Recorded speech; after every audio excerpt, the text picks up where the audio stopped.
When you need mealtime inspiration, it's worth shopping Kroger for thousands of appetizing ingredients that inspire countless mouth-watering meals. And no matter what tasty choice you make, you'll enjoy our everyday low prices. Plus, extra ways to save, like digital coupons worth over $600 each week and up to $1 off per gallon at the pump with points. So you can get big flavors and big savings. Kroger, fresh for everyone. Fuel restrictions apply. This episode is brought to you by Microsoft Azure. Turn your ideas into reality with an Azure free account. Get everything you need to develop apps across cloud and hybrid environments, scale workloads, create cloud-connected mobile experiences, and so much more. Discover what you can create with popular services free for 12 months. Learn more at azure.com. That's AZURE.com. And sign up for a free account to start building in the cloud today. Hello, everyone, and welcome to another episode of the Two-Footed Podcast here on EPL Index. Now, before we kick things off today, I just want to share something with everybody. This episode is brought to you by our partners at Sky Bet. We've teamed up with Sky Bet because they truly understand what it means to be a fan. Sky Bet appreciates the length that people go through to support their team in all areas, whether you're a match-going fan or otherwise, and there's just no better fit for us right now than a partnership with the good folks at Sky Bet. So with that said, let's go. Let's go, boys and girls, Two-Footed Podcast. Today is Friday. It is the 27th of September. Hope you're all well. Hope you all enjoyed some football last night and are well prepared for the weekend. Last night, we saw Fenerbahce beat the Union St. Gilloise 2-1. Rangers went to Malmo and won 2-0. It's a great result for them. Braga beat Maccabi Tel Aviv 2-1. Victoria Plzen and Eintracht Frankfurt 3-3 in Frankfurt. It's a great result for Victoria. Roma won, Athletic Club 1. Artem Dovbyk put Roma 1 up. Paredes scored late to give Bilbao a good draw. Steaua Bucharest 4, ORFS 1, Ajax 4, Besiktas 0, Lyon 2, Olympiacos 0, Rayan Cherki on the scoreline there. And Tottenham, playing at home to Qarabag, Dragosin sent off on 7 minutes, but Brennan Johnson gives them the lead on 12. Papa Matar Sarr doubles that lead on 52, and Dominic Solanke gets his second goal for the club on 68, and it ends up being a comfortable night for Tottenham when it looked like it was going to be a disaster. Like, it really did look like when Dragosin got sent off, it looked like it was going to be a disaster. It forced Ange into an early change. He took off Bergvall in midfield, which was such a shame for the kid because he's a huge talent. Brought on Adoiji, shoved Davies from left back to centre back to partner Mickey van de Ven, and they reshaped. Archie Gray played right back, thought he played well. It's good to see Matar Sarr and Bissouma back in the midfield together, but just a shame for Bergvall because he is a really promising player. But someone had to go off, and Ange decided he didn't want to lose any of his front three players. Thought Juninho looked lively for Qarabag. Right, as you will have heard before today's show, this episode is brought to you by our friends at Sky Bet, and I have some data from Sky Bet's latest fan view. So, which do you think is the more impressive achievement? Arsenal's invincible season or Manchester City winning the treble? And I'm actually surprised. I'm surprised in one way that it's come out so close. Then I'm kind of surprised because of how modern football fans think that it's gone the way it's gone. So the invincible season has 52% of the vote. I think personally that's a significantly more impressive achievement than what City did. I know winning the treble is rare, but it's only really rare if we only look at it through the eyes of an English club. It's been done by Spanish clubs, it's been done by German clubs, it's been done by Italian clubs. And ultimately, City have done it under a massive cloud because nobody believes they're doing any of it honestly. Who do you think is more likely to win the Premier League first, Manchester United or Tottenham Hotspur? And 59% have said Manchester United. I'm not sure where that comes from, really, because Tottenham are a much better team than United right now, and I would say have a significantly brighter future when we look at their squads. They also have a much better manager, but I suppose there is the factor of Tottenham being Tottenham, and United just have more history. So, yeah. Which Premier League manager has impressed you more so far? Enzo Maresca or Arne Slot? 76% go for Slot. I'd like to know what the other 24% are seeing, because Chelsea look pretty good going forward. They look wide open defensively. Wide open. Liverpool don't look rock solid defensively, but have only conceded one goal. It's still just a little bit too easy to play through. That's a personnel thing, though, rather than a coaching thing. With Chelsea, it's a coaching thing. Do you think there are too many international breaks in football? 69% said yes. I agree. I do agree.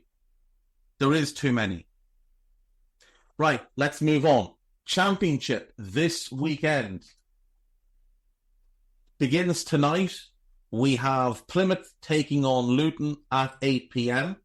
It's a pretty good test for Luton, and obviously a pretty good test for Plymouth, with Rooney still so young in the job, and a big match for Luton because the season has not gone well thus far.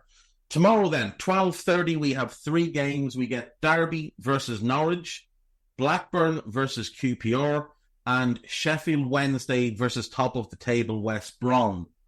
Then at 3 p.m, Middlesbrough versus Stoke, Hull versus Cardiff, Watford versus Sunderland, Millwall Preston, Portsmouth Sheffield United, Oxford Burnley, and I think the big one of the day, Leeds versus Coventry, the Gary McAllister derby.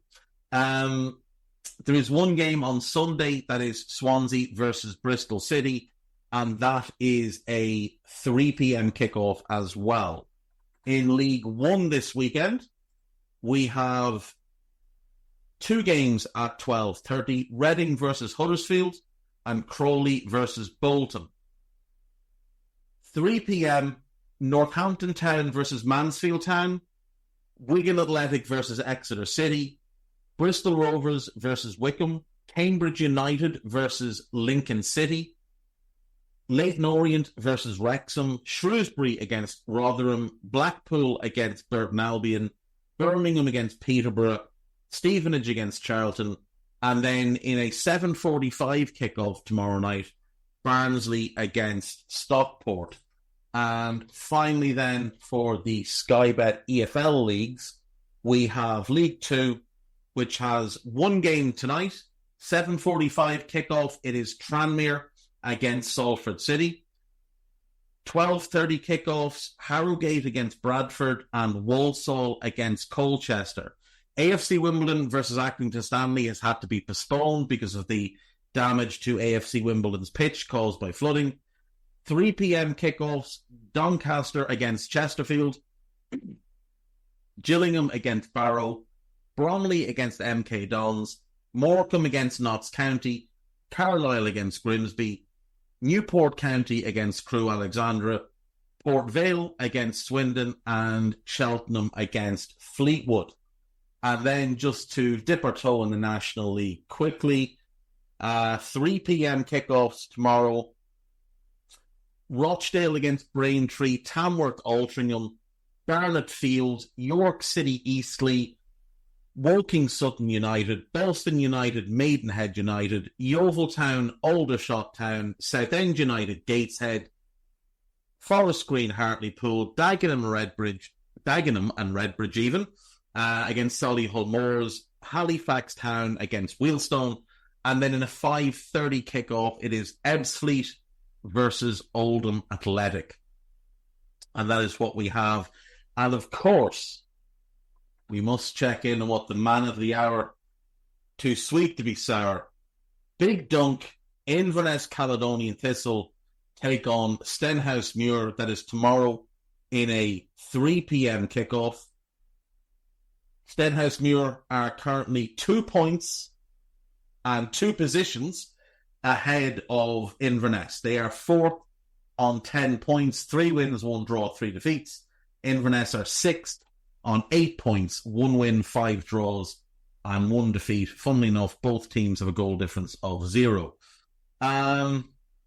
Right, back after the break with Young Drinkle. See you in a sec.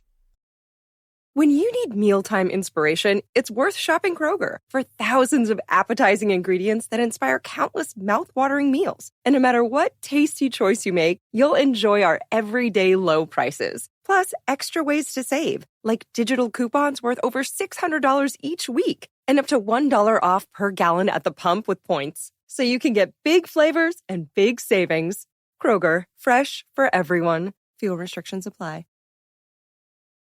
Right, welcome back. So, joined as always on a Friday by Guy Drinkle. How are you, sir? It's cold and rainy, but it's stopped raining now. Now that I'm indoors and not walking the dog.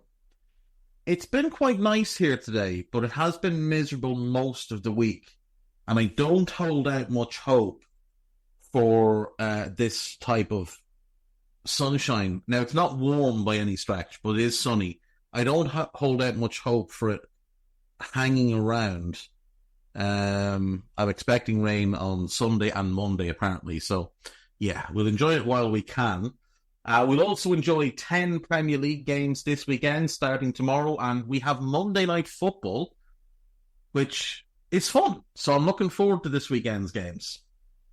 Yes, and I think I'm going to go watch my local team, so if the weather's bad, I am buggered because I'm right next to the sea. But anyway, we'll get into the actual football. That's the Arctic Ocean he's referring to as the sea, by the way, folks. Also the Northern Sea. Let's go with that.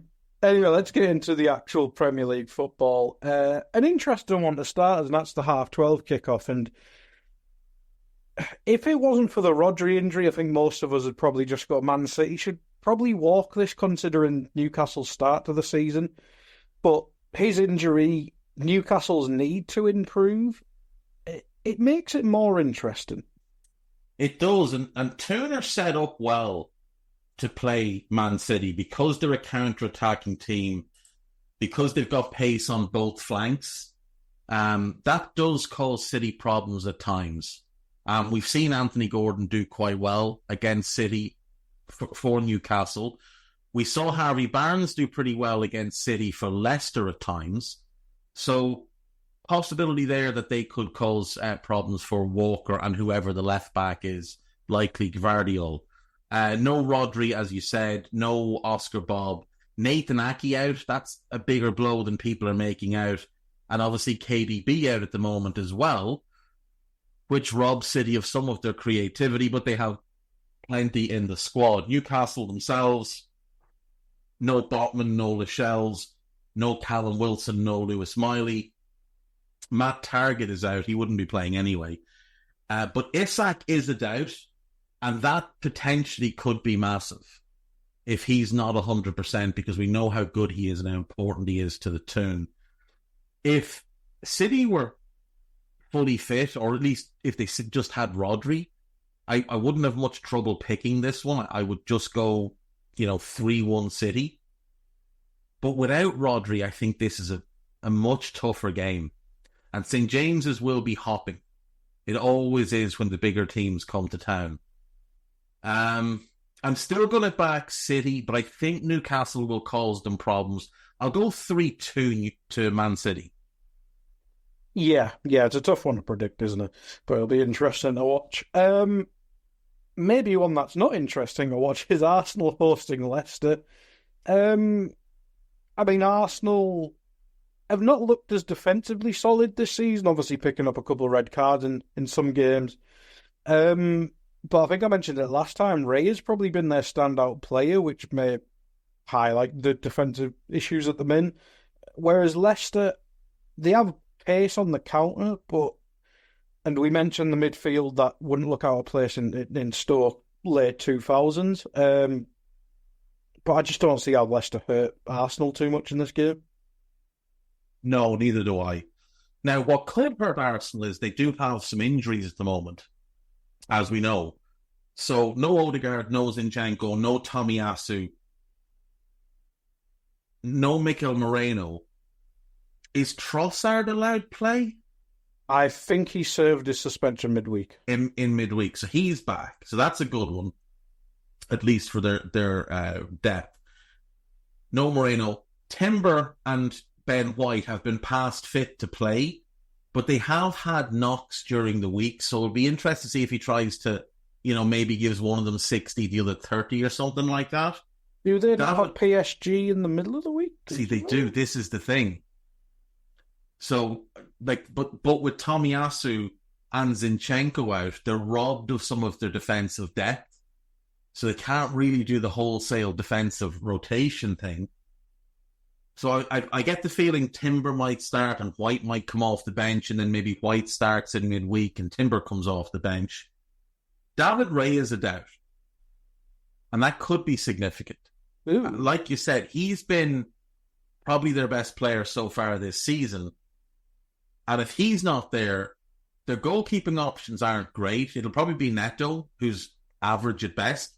Kieran 16-year-old, didn't they? In midweek? They did indeed, yeah. They did indeed. And he did okay, but they did that out of necessity because Neto was cup-tied. And right, okay. They didn't want to risk Roy, and there was another goalkeeper who had an injury. So it was a 16-year-old Charlie Porter in goal, and then an 18 or 19-year-old on the bench.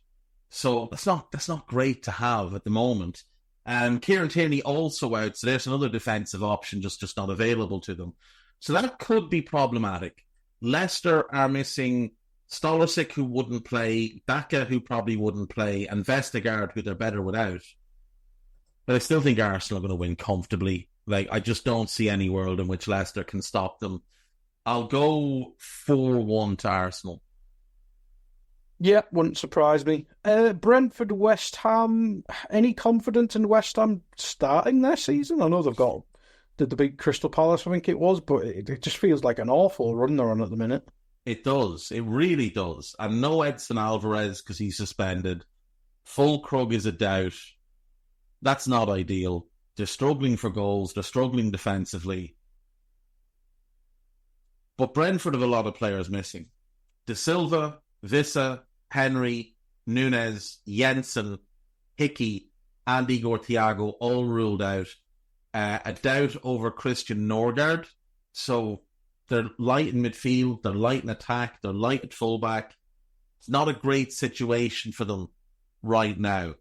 So this could represent an opportunity for West Ham to go there and get a win, especially with the attacking talent that they have.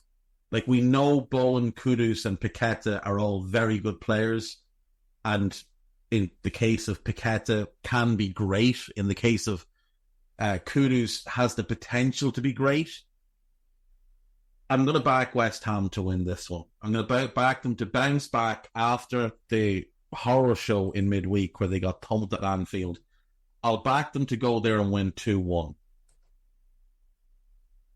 Yeah, it'll be interesting to see. But if Lopetegui doesn't win that, it's gonna. We know what West Ham fans are like, but we won't. The Moyes shouts have already started. It's not great, is it? But anyway, we'll move on to the bordering derby. Let's go with that. The director of football derby. Chelsea hosting Brighton. Chelsea have stolen quite a lot of players and staff from Brighton over the years, and it seems to be a budding little rivalry. It's a weird one. Again, we don't know what Chelsea will turn up. Brighton started the season obviously really well, probably disappointed with a draw last week. Is it last two, actually? Whereas Chelsea, they seem to be getting at least goals out the squad now, but it's not been the toughest opponents they've been scoring past. No, it hasn't. And they still look very, very open defensively, which is the concern.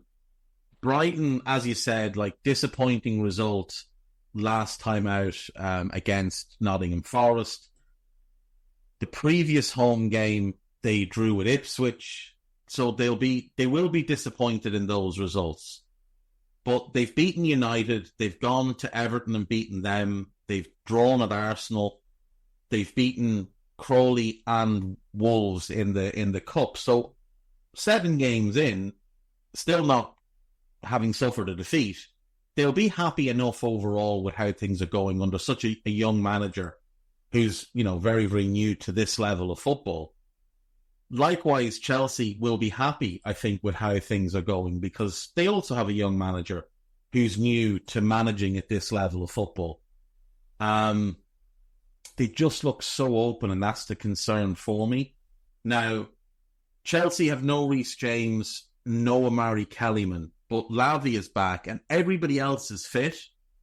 So no real excuses available here to the manager in terms of what he can pull on the pitch. Like, Reece James is the only player missing because Kellyman's not going to play this year. At least not in any meaningful game. Whereas for Brighton, they do have injury issues. Matty O'Reilly is out. Milner's out. João Pedro is a significant doubt. Brejan Gruda is not ready yet, but might make the bench. Solly March is still out. They did get a boost with Yasin Yari. He's back fit, so it gives them a bit more depth in midfield. Brighton have a clearer idea of who they are. And I really like the Brighton attacking talent and the midfield talent. There's no question that Chelsea have more attacking talent, or certainly more proven attacking talent. They might not... I don't know that they've got... Well, they're probably the one team that does have the depth to match what Brighton has. But I think Brighton's attacking depth is ludicrous. Like, it's so good and there's so many of them. Chelsea have a lot of midfield talent. It just doesn't fit together very well. The issue for me with these two teams is Chelsea at the fullback positions and the goalkeeper, and Brighton at the centre-back position. So there's significant weaknesses for both. I'm going to go for a draw here. I think Brighton might dominate possession and Chelsea might try and hit them on the counter. And that could be big trouble for Brighton. But I also think Brighton will have a lot of success against that Chelsea backline, which still looks very, very unsure of itself. So I will go with... I should have said as well, Chelsea, the reason I didn't say the centre-backs is because I really like Colwill, but I don't know who plays next to him in their ideal pairing. Probably Fofana, but can you trust it? That's the question. I'm going to go for the draw. I'll go 1-1. I think this should be a good game, though. Just because we've zoomed through a few games, what would your... You mentioned the attack's kind of similar in terms of depth. What would your mixed attack be? Would it be João Pedro with Chelsea supporting line, or would you throw Matoma or someone like that in there? I would go... Yeah, João Pedro as the 9. Palmer has to be in. Neto has to be in. So it just depends on where I want them. So I think Palmer as the 10 is probably the fit.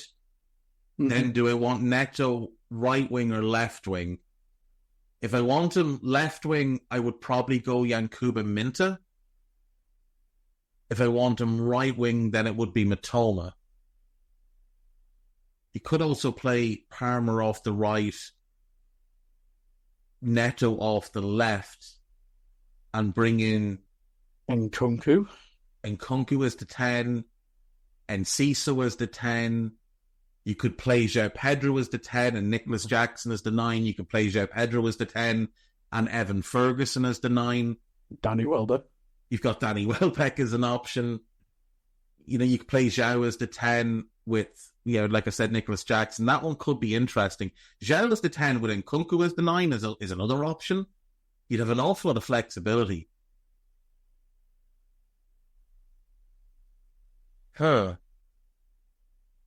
I love Neto on the left wing. I'd probably go Neto on the left. Do you know what? I'll go Minta right. Palmer 10. Neto left. João as the 9. Behind them then, as a partnership, I'd be inclined to go Caicedo and Baliba. Even though Enzo's a better player than Baliba, I think Caicedo and Baliba as a pairing would work better. And then behind them, Colwell, obviously, Estupiñán is the left back, Malo Gusto's the right back. The right side centre back, the best option is Fofana, if fit. And then Bart Verbruggen is the goalkeeper. So I think you'd have 5 Brighton players in there. Now, again, Enzo is a better player than Baliba, but the fit is what's vital here. So I'd probably go with Baliba next to Caicedo. If you were picking Enzo, who would you put next to him, just out of curiosity? Maybe Mats Wiefer. Yeah. Because Wiefer can play box to box. So maybe Mats Wiefer. Now, if Matt O'Reilly was fit, I'd probably go with Caicedo and him. Again, Enzo's a better player than O'Reilly. I'm just looking at fit.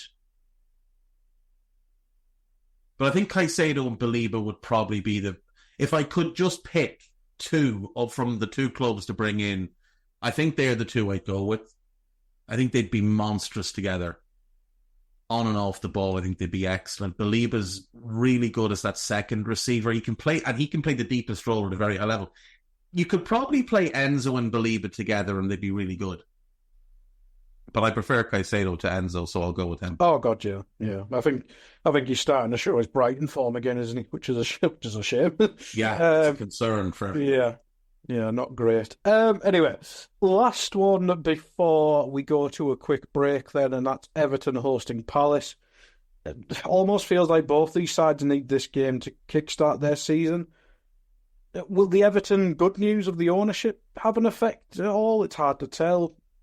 Palace, with the new players settling in every week, replacing Elisa every week, maybe they'll get more used to it. Mateta might find his form as the best striker in the world again, who knows? It's a tough one to predict, but it feels like a draw to me. It very much feels like a draw to me as well. Everton have no Chermeti, no Broja. Brandtwaite, it's probably still a week too early for him. Michaelenko is back, which does help. Idrissa Gana Gueye, Nathan Patterson not expected to be ready, and no Seamus Coleman. Palace have no Chadi Riyad and no Chris Richards, which likely means that Trevoh Chalobah, who's been past fit, has to start straight away, which is tough, but it's better than starting Nathaniel Klein. Rob Holding is out, and Czech Doucouré is out, who had only just come back from the Achilles injury. He's picked up a knock. He's going to be out for a few weeks. That's a blow, because they wanted to get him and Wharton, I think, in lockstep together. And Matthias Frank is a few weeks away, but he's a very promising one that I think could actually end up being the Elise replacement in the 11, because I think he's got the highest upside. It feels like a draw. It really does feel like a draw. Obviously, neither team has started well.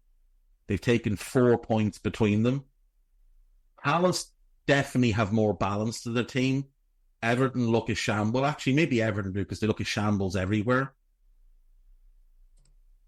It's at Goodison. I don't think the ownership thing is going to make a difference yet, because it's not done yet. But when it is done, maybe they can have a feeling of, well, the chaos is gone and now we just have to focus on this. Nothing else is to be. Because there was months there where Everton weren't sure they were going to be able to pay their players. Mm-hmm. And with new ownership coming in, that will alleviate a lot of that stress from the players. So, well, we saw the effect they had at St James's Park. I know that everyone remembers that last Bruce game. I know they lost to Tottenham that day, but the fact that St James's went from being probably one of the most miserable places to that after a big change like that. I mean, Everton probably just as toxic as the Mike Ashley era, if not more toxic. Yeah, I mean, they didn't get relegated, which Newcastle did. Yes. Yeah. But there was no fun. At least when the Toon went into the Championship, they had fun getting promoted. and they won a load of games in the Championship. Everton haven't won a load of games in any season under Mashiri. You know, the only fun they had was when he took over and they announced themselves online as the Merseyside billionaires and proceeded to spend loads and loads of money on loads and loads of crap. All number 10s. All number 10s, 5 number 10s in one summer. But there's been no fun had at Everton in many's a year, other than obviously the brief 18 months they had Carlo. And even that wasn't fun, but they had Carlo. And how insane is it that he went from there to winning 2 Champions Leagues at Real Madrid? Just, he looked washed when he joined Everton. That was everybody's thought. He's gone to Everton now. Carlo's done. This will be his last job. Maybe he'll do international football next. Finishes in mid-table twice, and all of a sudden he's away off to the Bernabeu to win 2 European two European Cups and 2 La Liga titles. I'll go the draw. I'll go 1-1. And with that, we will go to break and be back after this. Right, welcome back. So, we've got 5 games left, guys. Yes, we've got... Who have we got next? Forest hosting Fulham, which doesn't sound too fun, but Forest have been one of the best teams, best positive starting teams in the league, whereas Fulham, a massive result last weekend. Yeah, I mean, that's the thing. Both of these sides will be happy with how they started. Just the one defeat between them. A lot of draws, and this one feels like a draw to me, if I'm being honest. Fulham have just had miraculous luck with injuries now for about 14, 15 months. Carlos Vinicius is the only player out. He's their third choice number 9, so he wouldn't be playing anyway. Forest have Danilo obviously done for the season. Well, done until maybe February. Sangaré is out. Morgan Gibbs-White is suspended. I'd forgotten that. That's massive. Willy Bolly's also out. I assume what they'll do is they'll put a third player in midfield. Like, maybe Ryan Yates starts in there. Dominguez? With Dominguez and Gibbs-White. Not Gibbs-White, and Ward-Prowse. Maybe that's the midfield 3. And then they just put the 2 pacey wingers either side of Chris Wood and try and beat them with speed. I'm going to stick with the draw, but I think I'll go 2-2. Yeah, both teams probably. I'm not sure where are Forest in the league. 8th and 9th, respectively. Forest, yeah, Fulham 9th. Maybe swap them with United and Tottenham. That's probably about right. Maybe West Ham would improve, but I could see both these sides finishing in that 10th to 14th spot relatively comfortably. On to the late kick-off on Saturday, then Wolves hosting Liverpool, Dave. Liverpool recovered really well since that Forest... I was going to swear there. F up. The Forest mess up. Whereas Wolves, it's just not a fun club at the minute. We've probably mentioned it every other week. Lost 2 of the best players, didn't replace them. Now there's injuries piled on top. Only got 1 point bottom at the minute due to alphabetical order, which is always fun. But I think you've gone over the fixtures a couple times on this show. It just doesn't seem like there's a light at the end of the tunnel at the minute. Now, there might spring a surprise, obviously, but all logic points, there isn't really much to be happy about there. There's not. And obviously, myself and Carl talked this earlier on Scouted, and then I got thinking, like, 5 games is a very small sample size, so what have they looked like over the last 19? I talked about this in the Daily Red today. It's 15 points from the last 19 games, which is 30 points across a season, which is relegation in 8 of the last 10 seasons, and 17th in the other 2, surviving only because of the incompetence of other teams. So that's not good. And they've got this game, they've got Brentford away, City home, Brighton, and then Palace home. Brighton away, then Palace home as the next 5. Like, I'm looking at that and thinking, will they get 4 points from that? And if they do, then at the end of that, we'd be looking back at a 19-game run where they've taken 10 points, which is 20 across the season, which is relegation every year, and bottom almost every year. So it's not just a short-term thing. This could well be a rot that's set in. Last summer 23, they lose Neves and Nunes. This summer, they lose Kilman and Neto. At some point, you've got to consider, is it asset stripping? They're selling off the best players and not replacing them with the same quality. Now, I know they have high hopes for João Gomes. I know they have high hopes for Andre. But for now, they're not a patch on the players they've sent away. And how much longer are they going to be able to keep Matthias Cunha? How much longer will they be able to keep Rayan Aït-Nouri?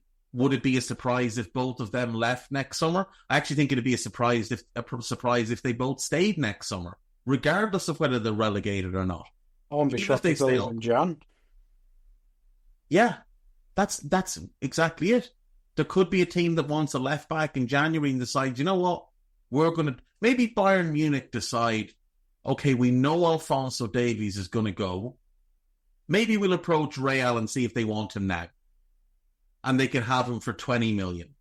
And then we'll turn around and buy Aït-Nouri for 35. And at least it's only costing us 15 million. And we've got a good replacement left back coming in who we think can get to a really high level. Do you think Rayan Aït-Nouri is turning down Bayern Munich? Not a chance.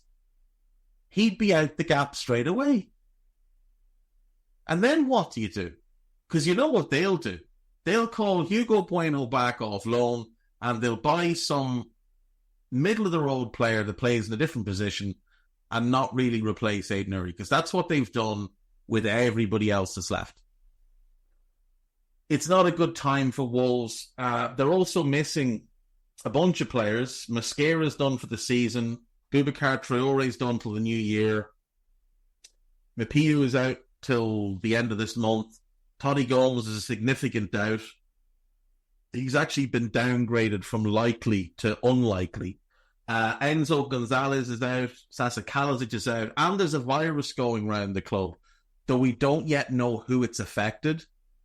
So this could be a very bare bones Wolves team awaiting Liverpool. I'm going for a Liverpool win. I went 2-1 unscouted. That was before we knew too much about this virus. We knew there was a couple of players. It seems like it might be a handful. I'm still going to stick with 2-1 though and not get too excited with myself for fear that Lisa Marie hears this and starts shouting at me. So we'll go with a 2-1 Liverpool win. Absolutely right. Don't risk it. Yeah, Liverpool, even if there wasn't a virus and injury, Liverpool should be targeting a win. 100%. 100%. Yeah. Moving on to Sunday, then we have Ipswich hosting Villa. Villa just seems all very positive at the minute. They've probably got the funnest player in the league in John Duran. Morgan Rogers seems to be improving game by game. Maybe a couple defensive issues there. Diego Carlos doesn't look like the most ideal Unai Emery centre-back, but that's something you could probably fix in January or next summer. Yeah, whereas Ipswich, I mean, the 17th, they'd snap your hand off for 17th right now. But 3 draws on the bounce. I mean, you'd obviously like a win, but it does show you can compete with a decent level of team in there. I think you draw with Fulham, mid-table, draw with Brighton, upper mid-table, and draw away at Ipswich. I mean, avoiding defeats to your relegation rivals is probably the key thing to staying up. Yeah, 100%. I think you're right. I think they would have snapped your hand off if someone said to them before the season, look, you can finish 17th. It won't be pretty. It's going to be a slog, but you'll get 17th. They would have absolutely snapped your hand off. I think when they looked at the fixtures pre-season, they might have thought, maybe 4 points at this point. Because I think they would have thought, we'll lose to Liverpool, we'll lose to City, we'll probably lose away to Brighton. But can we get a win against either Fulham or Southampton and draw with the other? If we can beat Fulham at home and go to Southampton and get a draw, 4 points, we'll be happy. And they've got 3. So, not far off. If they keep this form up, add a couple more wins here and there, beat 4 teams at home, I think that will be a recipe for keeping them up. This weekend, they've got Calvin Phillips back. Nathan Broadhead is fit. Harry Clark is expected to miss out, though. Donasian is out. No return date for him. Villa have injuries, though. So Diego Carlos is expected to miss out. John McGinn is out. Philigen is out. Digne is back, but Matty Cash is still out. Mings is still out. It's been 14 months since he tore his ACL. There's no sign of him on the horizon yet. And Boubacar Kamara is out with the torn ACL, but he's expected back this month. If he beats Tyrone Mings back off the ACL, I'll be really worried about Tyrone Mings, because Mings tore his a full 6 months before Kamara did. Yeah, if Kamara's back first, that's very concerning for Tyrone Mings. Yeah, that sounds like hopefully not retirement worthy, but you're taking 2 years off your career there. And it's not like Tyrone Mings is a young player anymore. Like, I know when you think of Tyrone Mings, you still kind of do think of him as a younger player because he's quite erratic and stuff. But he's 31. He'll be 32 in March. He tore his ACL the 12th of August last season. So we're 2 weeks shy of 14 months for him since his ACL tear. And just for comparison, Kamara, I believe, was February, 11th of February. Yeah. So a full 6 months after. The 12th of August to the 11th of February, a full 6 months. And yet Kamara might make it back before him. That's really concerning for Mings at 31 years of age. So in this one, it's a lot of injuries for Villa. And they're obviously playing on a lot of fronts at the moment. Like, they played midweek in the EFL Cup. I know they were able to rotate, but they're also in Europe. They've got Champions League in the week, so I'm guessing they'll want to keep some players back. I think it's Bayern in the week, isn't it? It is, yeah. It's Bayern at home in a repeat of the 1982 Champions League final, or European Cup final as it was. So I kind of feel like if there's any doubt over anyone, they won't play in this game against Ipswich. And also, there might be one or two, like potentially Ollie Watkins, who they just decide we're going to hold him back. Now, if it's Watkins, like you said, John Duran he's playing unbelievably well at the moment. So they're good there. But with no Diego Costa, no Mings, no Matty Cash, they've only really got Konza, who's been asked to cover 2 positions. And it'll have to be Bogard at right back again. Bogard probably going to come in at right back. Konza at centre back next to Pau Torres. And I reckon he would have liked to have rested at least one of Konza and Pau Torres for this one ahead of Bayern, because that's going to be a big test for them. I am very curious to see what Team Villa put out. I still don't see Ipswich beating them, but I do actually think Ipswich can get a point here. So I'll go for the draw. I'll go 2-2. Yeah, it should be an interesting game, as should our next one, and that's United hosting Spurs. I mean, the first question is, if Man United lose, are they pulling the trigger? From what I hear from my sources, Gareth Southgate is already trying on club waistcoats. I've made that up completely. He wears a red waistcoat. I did. My dreams. Yeah. He looked like a fella, and a top hat. He looked like a fella conducting a circus. I don't know. Like, they haven't started well. Obviously, they're sitting in 11th place. They've won 2, drawn 1, and lost 2. Who have they beaten that we didn't expect them to beat? You know? Like, They beat Fulham 1-0. They were very, very fortunate to beat Fulham. They got beaten by Brighton in Brighton. Liverpool battered them round their own pitch. They beat 10-man Southampton. Were very fortunate not to be at least one, possibly two down before they got going. They drew away with Palace, and they had some moments in that game where they did play some decent stuff. But then, like, a bad result against Twente in the week, game you have to be winning. They were cowardly against Palace, though. They were the better side, and then took a draw late on. Yeah, they settled for the draw. You're Man United. Away to Palace, not away to Liverpool or Arsenal or City or whoever. Spurs, though, likewise, have had a very mixed bag of results so far in the Premier League. Like, you wouldn't hang your hat on Tottenham from what you've seen thus far. Like United, 2 wins, a draw, and 2 defeats. A draw away to Leicester, that's fine. Like, a draw away to a newly promoted team in the opening game of the season, I think that's fine. They hammered Everton. They went to Newcastle and they lost when they should have won. Like, they should have beaten Newcastle.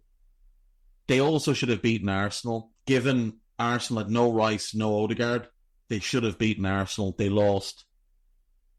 They scraped by Coventry in the EFL Cup, and it did look concerning. But they've just beaten Brentford heavily last weekend. Not heavily, 3-1. Could have been 5-2 maybe. And then they beat Qarabag in the week. They come in better form than United. They've certainly got a more cohesive game plan than United. United have no Lenny Yoro, no Malashi, and no Lindelof, no Shaw. Spurs have no Richarlison, no Odegaard. Now, Son is a doubt. Ange says he wants to train tomorrow, and then we'll see. I'm guessing he probably makes the bench. The unfortunate thing there is it probably means Timo Werner starts, and he's not very good. Now, I would start Kulusevski on the right, Maddison as the 10, and Johnson on the left. Brennan Johnson has found form all of a sudden, but Ange seems to like Timo Werner for some reason. Would you move Brennan Johnson, though, if he's finally found form? Because it has taken a little while. I mean, you could start Kulusevski on the left. Yeah. You could start Kulusevski as the 10 and play Maddison off the left. I just wouldn't be putting Timo Werner into the team. I just wouldn't do that under any circumstances, really. It feels weird, a bit off topic, but they reloaned Werner when they could have just brought Manor Solomon back into the team. I know. I didn't understand. Strange. Yeah. Really didn't understand that either. I don't know if he's doing well at Leeds or not, but they actually owned him, so it just kind of made sense. That's the thing, like, and he come back from the knee injury. Maybe they felt like coming off such a serious injury, it was going to take some time for him to maybe get up to speed or something. Like, it might not be a thing where he could have an impact. He's played 152 minutes for Leeds, has 1 assist. But when I put his name in here, Manor Solomon alarm going off already at Leeds United after long move from Tottenham. Manor Solomon's mounting injury issues are setting an alarm off at Leeds United, according to Graham Smith. The Yorkshire Evening Post journalist reached out to reacted on the Inside Ellen Road podcast after Daniel Farke ruled him out of the weekend's game against Coventry, to suggest the concerns about his injury record on arrival are already coming to pass. Well, that's not good. That's not good. That's not good at all. Maybe they just didn't trust him to stay fit after the injury. Well, I suppose they bought Odegaard as well. I know Odegaard's injured still. See, this is what they did. They brought in Odegaard, and I think they thought, well, if Sonny's not there, we'll go Johnson and Odegaard. And Odegaard will be the backup to Son. Johnson and Kulusevski can rotate on the other side. Kulusevski can also provide cover as the 10 for matters. Mm-hmm. Werner can just be fine, but Werner can just be off the bench. Yeah. So I'm going to back Spurs to win, though. I am. I'm going to back Spurs to win. I think United are too easy to play through. Now, Spurs can be as well, but I don't think United's defence can hold up to the pressure that Spurs can put on them. The one thing in my mind though is it is Spurs. Like, it is Spurs, lads. It's Spurs. They're just, they always find. It smells of a Rashford game, doesn't it? It does, doesn't it? It smells of one of those games where Spurs batter them, are like 1-up for 45 minutes from like the 25th minute to the 70th minute, and then lose 3-1. Like, it feels like, it smells like one of those games. But I'm going to back Tottenham. I'm going to back Ange. I'm going 2-1 Tottenham. Yeah, could be anything, that one. In a very random game that just depends on the quality of individuals, I suppose. But moving on to Monday Night Football, then we have a South Coast derby, and that is Bournemouth hosting Southampton. Southampton, I suppose the shining light is Tyler Dibbling. Fantastic, whereas Bournemouth did trouble Liverpool at times last week. It just never really seemed to fall to them in the box. They obviously had the offside goal, but I think once Liverpool got one goal, it kind of just went from there. Bournemouth obviously favourites, you'd say, but I mean, if Southampton, the thing with Southampton, there's so much young talent there that the performances week to week will be very much up and down. Yeah, there will be a high variance in performance level because there's quite a lot of young players, because it's a young manager who's, never managed at this level before. That's going to be a factor as well. Bournemouth should absolutely be favourites, and let's be fair, they didn't deserve to lose by 3 goals to Liverpool. They caused Liverpool quite a few problems. The only player they're missing this weekend is Tyler Adams, who they're hopeful they'll have back in a few weeks. So that's good for them. For the Saints, though, no Basunu, no Sulemana, no Jack Stevens, who's suspended. Will Smallbone also set to miss out. So Smallbone would be starting, I would guess. Stevens was starting, but I think he was going to be dropped anyway because he's just not very good. Basunu obviously was first choice, but they have signed Ramsdale, and he's likely now the first choice. I think I'll back Bournemouth. It's home. It's Monday night. It's under the lights. It's a derby game for them. I think Iraola is an outstanding manager. I think he's one of the best 7 or 8 managers in the league. So I'm going to back them to win 3-1. I think they've got more firepower than Saints. My biggest concern with Southampton is the lack of goals in the squad at the Premier League level. Lots of Championship goals, but in the Premier League, there's nobody that's proven to score goals at this level. So I'll go 3-1 Bournemouth. Yeah, I think my only doubt about Bournemouth is Evan Nielsen at the minute. I think he needs that first goal, but you've got Semenyo there, if I actually say his name. He's playing brilliantly. Clivert is playing very well. Yeah. I think Unal coming back will help. Unal's back. Tavernier's a goal threat. Sinistera's a goal threat. I think Ouattara's a goal threat. Like, they've got a lot of options there who can... Maybe not, when I say goal threat, I mean can make a goal, not necessarily score the goal. But when you look at the ones we mentioned, Semenyo, Clivert, Tavernier, they've scored decent amounts of goals in the Premier League. I think, did Tavernier get 7 last season? Or I might have made that up. What's his first name? Marcus. Marcus Tavernier. He's the one that was at Borough. His brother was at Borough as well, wasn't he? The Rangers one came through the Newcastle Academy, if I remember correctly. Tavernier. I think he got 4 goals in all comps. Season before, he got 5 in the Premier League. It's not bad for a rotational 10, to be fair. That's the thing. So, they have goals in the squad. Ouattara can create a goal. Christie can create a goal. Scott can create a goal. I just think they've got more going forward. They're definitely better at centre-back.